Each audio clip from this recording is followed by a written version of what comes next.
শুধু বাংলাদেশের ছাত্র জনতার বিপ্লব দেখে নতুন করে আশায় বুক বাঁধতে শুরু করেছেন পাকিস্তান জুড়ে ছড়িয়ে থাকা ইমরান খানের কোটি কোটি ভক্ত অনুসারী। সুদূর পাকিস্তানেও আশ্রয় পড়েছে বাংলাদেশের ছাত্র বিপ্লবের ঢেউ।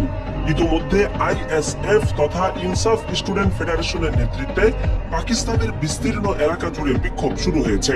দেশটির যুব সমাজের আইডল হিসাবে পরিচিত ইমরান খান প্রায় 1 বছর ধরে কারাবন্দী রয়েছেন। অনাস্থা ভোটের মাধ্যমে তাকে সরিয়ে এখন ক্ষমতায় আছে নওয়াজ শরীফদের জোট সরকার, যারা অনেকের কাছেই চোর হিসাবে পরিচিত। পাকিস্তানের সংবাদ মাধ্যমগুলো জানিয়েছে লাহোর, রাওয়ালপিন্ডি, ইসলামাবাদ এবং ইমরান খানের পেশোয়ার অঞ্চল সহ পাকিস্তানের বিভিন্ন এলাকায় ব্যাপক বিক্ষোভ দেখা দিয়েছে। লক্ষণীয় বিষয় হচ্ছে এসব বিক্ষোভের অনুপ্রেরণা এসেছে বাংলাদেশ থেকে। বিক্ষোভে যোগ দেওয়া অনেকেই জানিয়েছেন বাংলাদেশের ছাত্র জনতার বিপ্লব দেখেই তারা রাজপথে নামার সিদ্ধান্ত নিয়েছে।